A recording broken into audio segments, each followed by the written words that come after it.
They say airports never sleep, but that night in Denver, the silence felt heavier than sleep.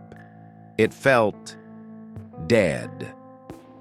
It was a freezing December evening in Denver International Airport, the kind of night when even the fluorescent lights flickered slower than usual. Most of the late-night flights had already taken off, and the terminal was nearly empty except for a few janitors and a handful of travelers waiting for delayed connections. Ethan Monroe, a 32-year-old air traffic coordinator, sat inside the dimly lit control room staring at the radar. The snow outside made visibility nearly zero. He hated nights like this, too quiet, too dark, and too easy for the mind to wander. The storm outside howled against the glass. The entire airport seemed to groan and creak like something alive. At 1:17 a.m., the radar beeped. Ethan leaned forward, frowning. A new blip had appeared, a plane approaching from the north. That couldn't be right. All flights were grounded due to weather. He double-checked the logs. There was no scheduled flight in that airspace. He grabbed his radio. Tower to unidentified aircraft, please identify. You're entering Denver restricted airspace static. Then, a faint crackle. Requesting permission to land. This is Flight 237 inbound from Chicago. Ethan froze. Flight 237. He scrolled through the system. That flight number didn't exist anymore. It had been decommissioned in 1994 after a mid-air explosion over Kansas. Flight 237, please repeat your call sign. Denver Tower, requesting landing clearance, code. Low on fuel. Ethan's voice trembled slightly. Copy that. Flight 237, runway 3 is clear. Proceed for landing. The snow outside thickened. Through the massive glass window, Ethan could barely make out the faint glow of the runway lights flickering in the storm. And then he saw it. A plane cutting through the fog, descending slowly. It was an old aircraft, silver and gray, with faded letters on its side barely visible through the snow. Skyline! Air! Flight 237. But Skyline Air had shut down decades ago. The landing was perfect, too perfect. Ethan watched in disbelief as the plane rolled silently to a stop at Gate B-17. No radio contact, no ground crew. Just that ghostly silhouette resting under the snow. He called maintenance. Hey, did anyone request a tow truck for a late arrival? Negative, the guy on the other end replied. Runways are shut down. There shouldn't be anything landing tonight. Ethan grabbed his flashlight and badge, pulling on his coat. As he stepped outside, the icy wind cut into him like shards of glass. The runway lights flickered. In the distance, the plane's door hung open. The air inside the cabin was colder than outside. Rows of empty seats lined the narrow aisle, covered in frost. A faint smell of jet fuel and burnt plastic lingered in the air. Ethan's breath came out in foggy bursts. He walked slowly down the aisle, his flashlight beam shaking. Every step echoed unnaturally, as if the plane were much larger on the inside than it should have been. Then, he saw movement. A flight attendant wearing an outdated uniform from the 1980s stood at the far end. Her eyes were vacant, her skin pale. "Sir," she whispered, "please, take your seat. We're about to depart." Ethan's voice barely escaped his throat. "What? There's no flight. This plane, it's not supposed to be here." Her expression didn't change. "Flight 237 never reached Denver. We've been waiting." For our landing behind her, passengers began to appear. Dozens of them. sitting silently in their seats, each one frozen in a different position, their eyes glassy and lifeless. Ethan stumbled backward. He ran to the cockpit, slamming the door behind him. It was dark. Frost covered the controls. Both pilots sat still, hands gripping the yokes, their faces pale, as if mummified mid-flight. A faint light blinked from the console. The black box recorder was still active. He hit play. Mayday.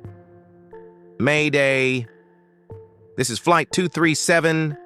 Engines failing. We're going down. Coordinates, 39 degrees, then static, then a chilling whisper. We never landed. The cockpit door suddenly rattled. Something was pounding from the other side. Sir, please fasten your seatbelt. We are taking off. Ethan turned and saw the attendant again. Now her eyes were hollow black pits. The plane's engines roared to life, but that was impossible. There was no power connected, no crew, no fuel. The lights flickered violently as the entire aircraft began to shake. Outside, the snowstorm raged.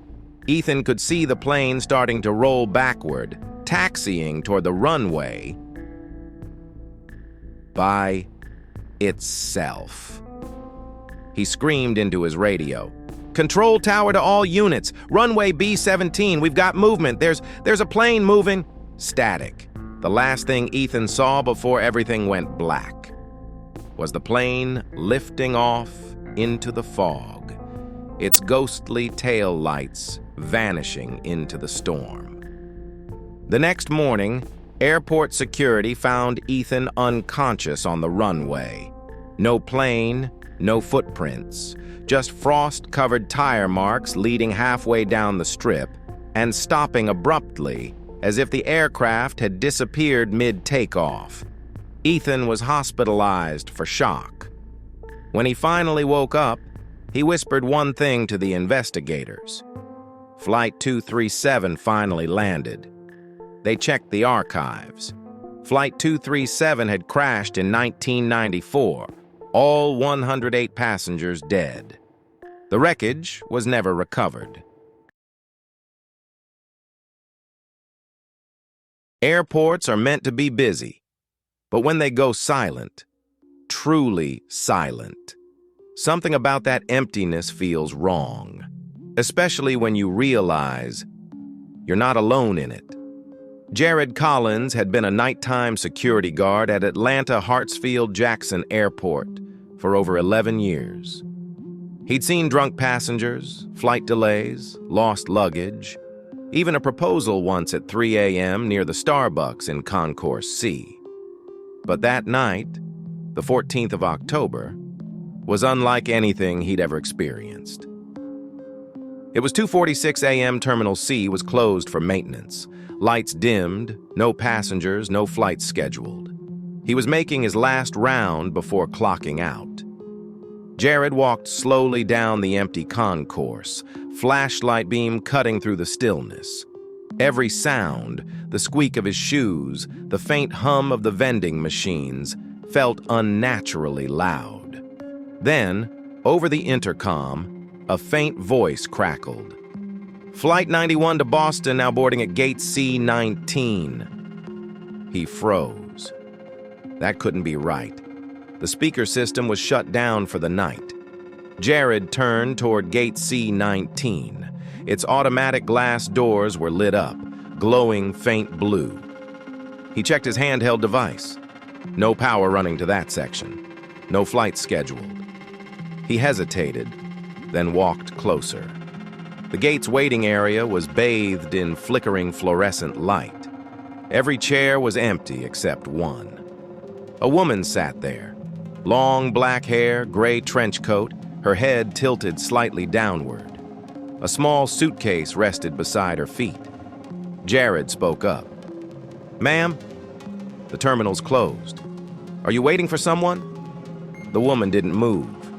He stepped closer. Ma'am, you can't be here. All flights are done for tonight.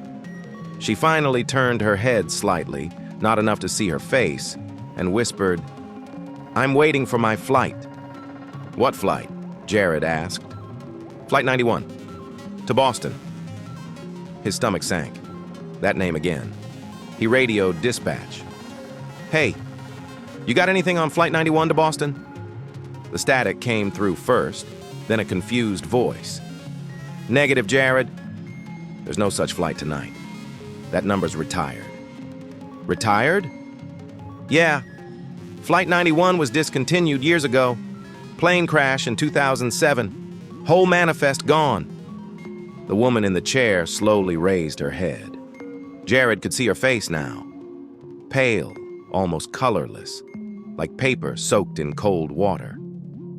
They said we'd be delayed, she whispered. But I've been waiting for so long. Jared took a cautious step back. The air around him turned colder, like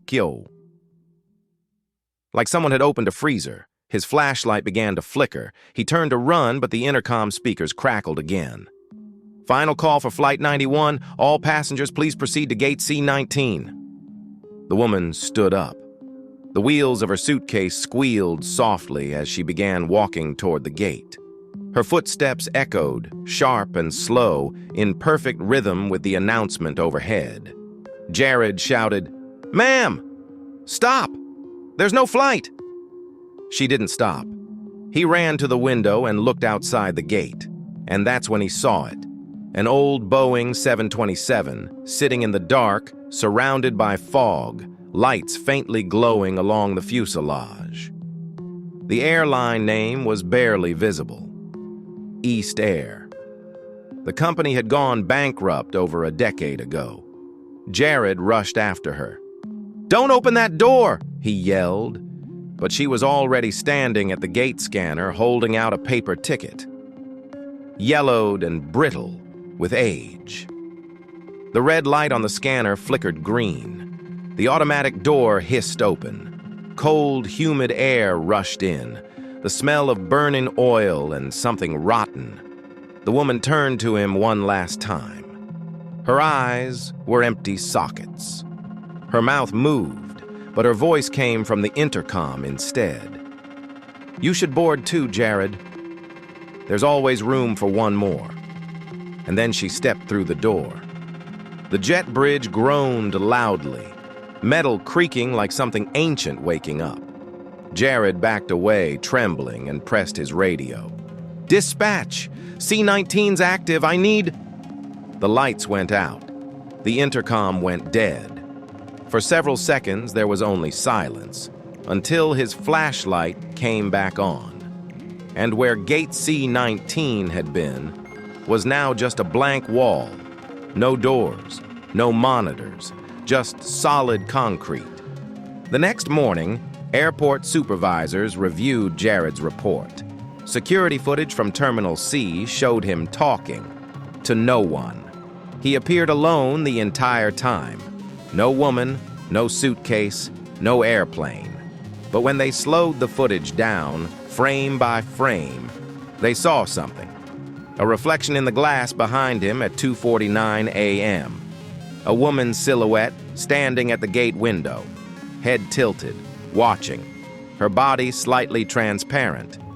2 nights later, Jared quit. He never returned to the airport. But every October since that night, maintenance staff report hearing faint announcements echoing through the closed Terminal C. Final call for Flight 91 to Boston.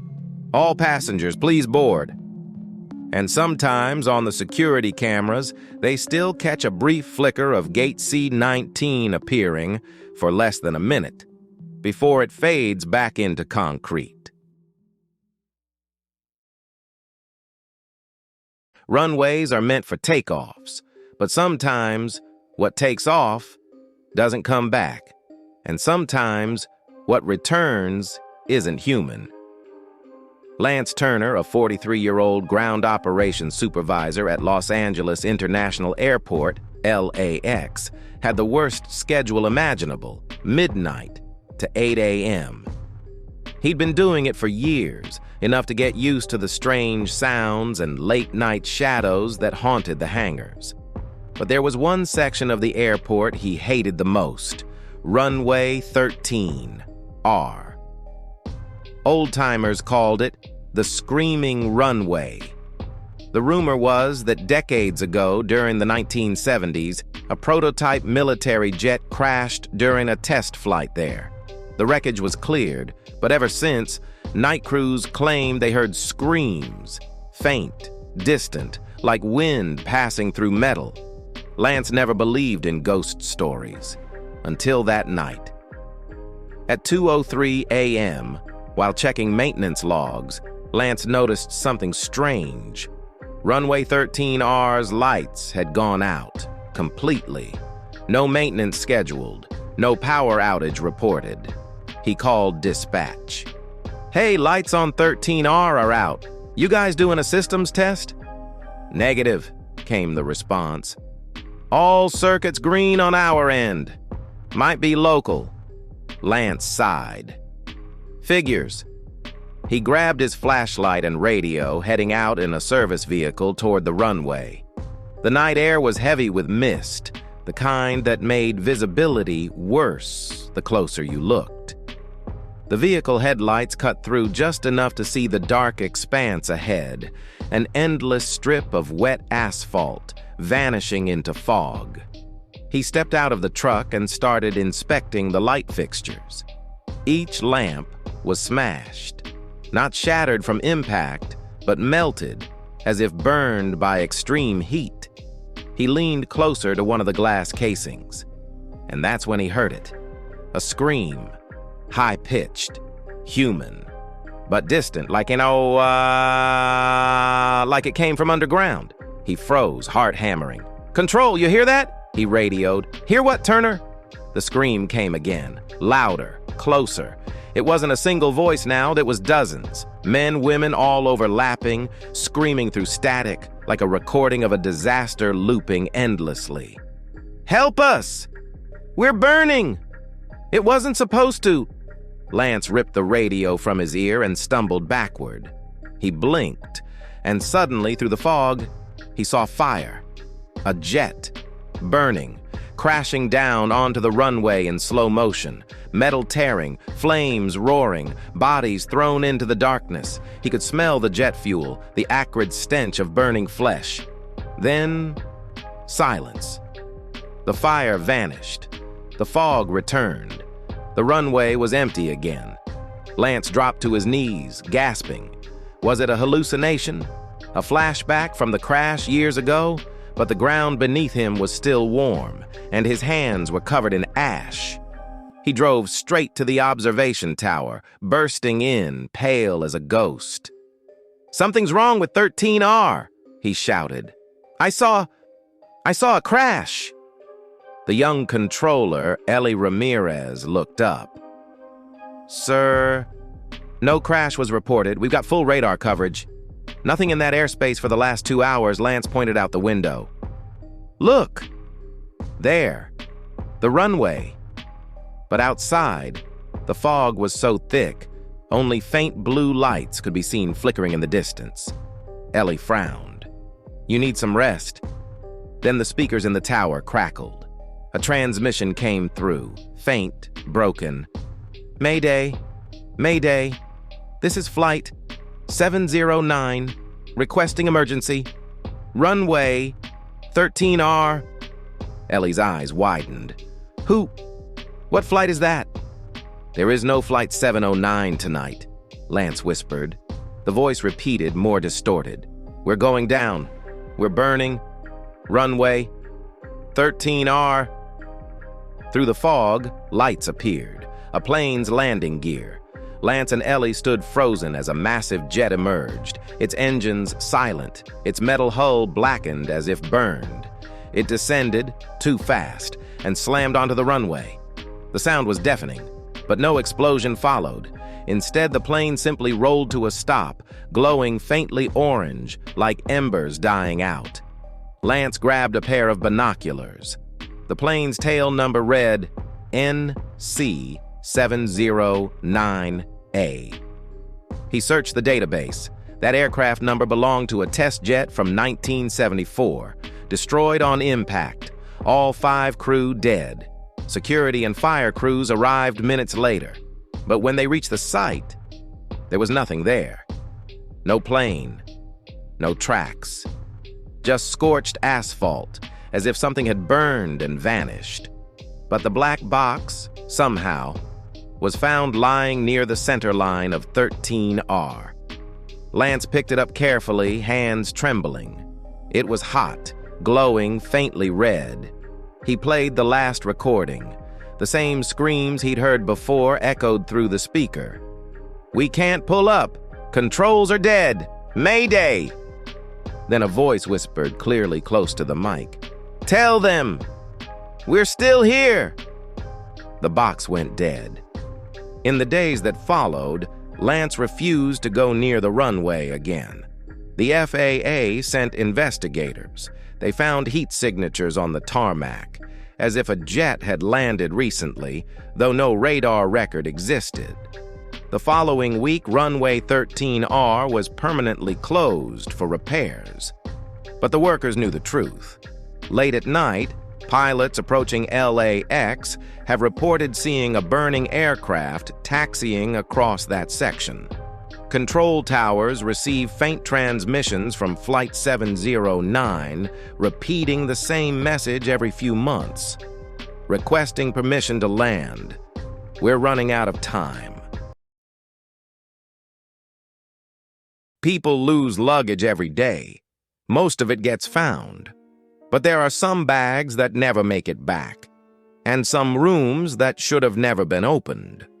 Erin Walker had been working baggage operations at Chicago O'Hare International Airport for nearly 6 years. Her job wasn't glamorous, just scanning tags, sorting suitcases, and dealing with angry passengers whose bags didn't make it. But that night shift in late January, the graveyard rotation, turned out different. At 2:21 a.m., she was finishing up in the underground luggage tunnels when she noticed a flickering light down one of the unused corridors. That section, Sector D9, had been closed for decades. Old conveyor systems, sealed doors, and storage bins from the 1980s lined the hall. She radioed her coworker, Mike. "Hey, you in D section? I'm seeing lights down here." "Nope," he replied. "That part's off limits." Probably a motion sensor glitch, but it didn't feel like a glitch. The conveyor belts were running, slowly, rhythmically, as if moving invisible bags.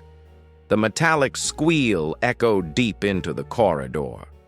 Erin's curiosity got the better of her. She grabbed a flashlight and followed the sound. At the far end, she found a rusted door. Paint peeled away in sheets, revealing a faded sign that read, "Luggage Retention, Room 317. It was locked, but the keycard slot blinked green. Someone had opened it recently. Inside, the air was stale and cold.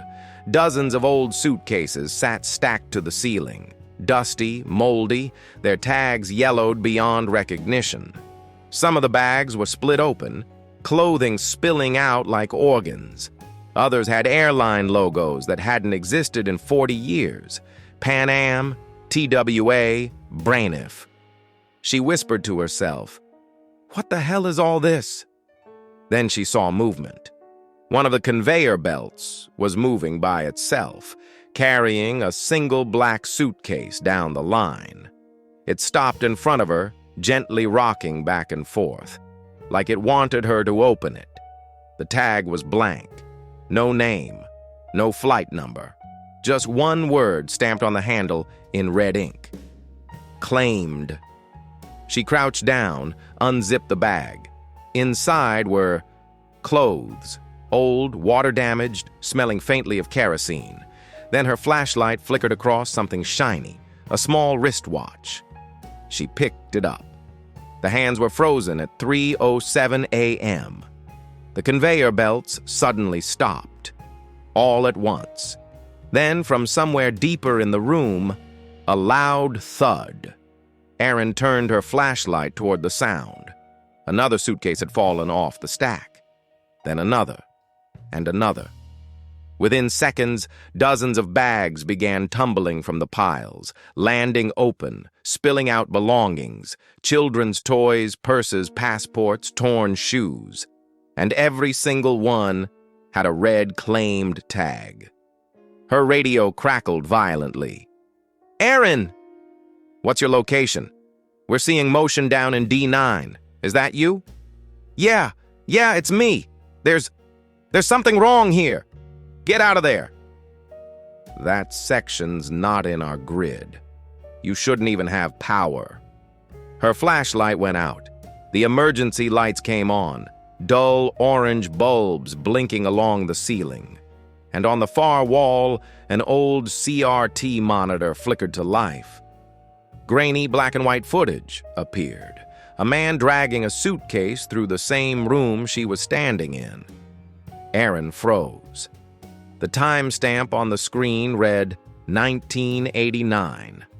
The man was placing the same black suitcase she'd just opened onto the belt. And then he turned to face the camera. His mouth was moving, whispering something inaudible. Then he vanished from the frame. The conveyor belts roared back to life. All of them. Suitcases started moving on their own, gliding down the belts, opening and closing. From one, she heard a faint knocking from inside. "Mike!" she screamed into the radio. "There's something alive in here!" No answer. The knocking got louder, now multiple bags, all banging in rhythm. Aaron backed up toward the exit, but the door had sealed shut. A mechanical voice echoed from an unseen speaker. "Baggage claim closing. Please retrieve your belongings." The conveyor belt stopped again, and then the sound of zippers opening filled the room, slowly, deliberately, one after another. Inside each bag, pale hands began to emerge, human hands stretching outward, grasping for air. Faces followed, gray, hollow-eyed, gasping silently. They weren't alive. They were what was left behind.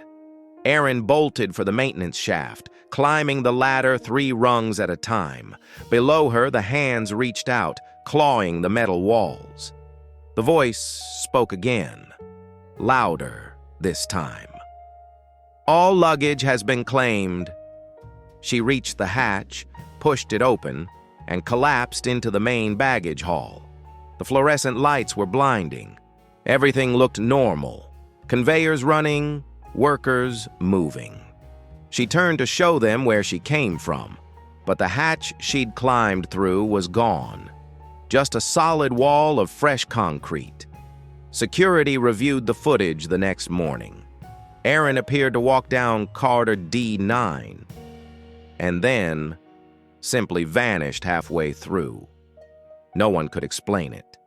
Maintenance crews searched the area but found no room 317. The only thing discovered was a single black suitcase lying in the corner, covered in dust. When they opened it, there was a name tag inside. Aaron Walker. The time on the wristwatch inside it read 3:07 a.m. Airports never really sleep. Even after the last flight leaves, even after the lights dim and the loudspeakers fall silent, there's always a hum, a low, constant vibration, engines cooling down, lights flickering in the distance, the echo of things that used to move. That hum used to comfort Earl Thompson, the overnight maintenance supervisor at Atlanta Regional Airport. For 17 years, he'd walked those runways, checked the hangars, replaced bulbs, tested alarms. He knew every inch of the place, except for Hangar 13. Hangar 13 sat on the far end of the property, past the old freight terminal where the floodlights barely reached. It had been locked for years. Some said it was condemned after a fire in the late 80s. Others said something else happened there, something that made even the management refuse to renovate it. But Earl didn't believe in ghost stories. He believed in broken pipes, faulty wiring, and lazy night guards.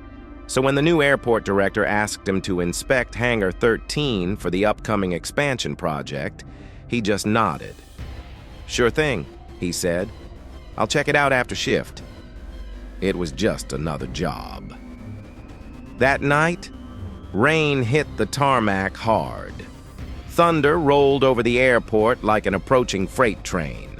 Earl grabbed his toolkit, radio, and flashlight, then drove the old airport pickup down the service road. The further he went, the darker it got. No lights, no cameras, just the distant roar of departing jets fading behind him. When he reached the gate to Hangar 13, he stopped. The padlock was rusted, but open, hanging loose on the latch. He frowned. "Probably some kids," he muttered, pushing the gate open. Inside, the air was damp and cold. The hangar smelled like burnt metal and oil. His flashlight beam danced over old maintenance equipment, twisted scaffolds, and what looked like scorch marks on the floor. Earl stepped deeper inside.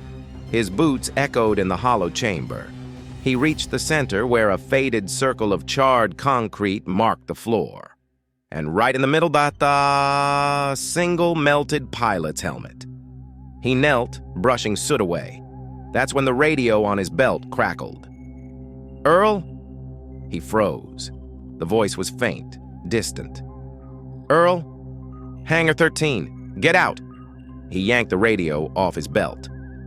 "Who is this?" "Danny. Is that you?" Static. Then, a faint laugh. His flashlight flickered. Something moved, just past the beams of light. He turned quickly, shining it toward the corner. A shadow stood near the old flight stairs. Human-shaped, but wrong. The outline shimmered like heat haze in the dark, and then it began to walk toward him. "Hey!" Earl called, trying to sound firm. "This area is restricted. Show me your..." He stopped. The thing stepped into view. It wasn't a man.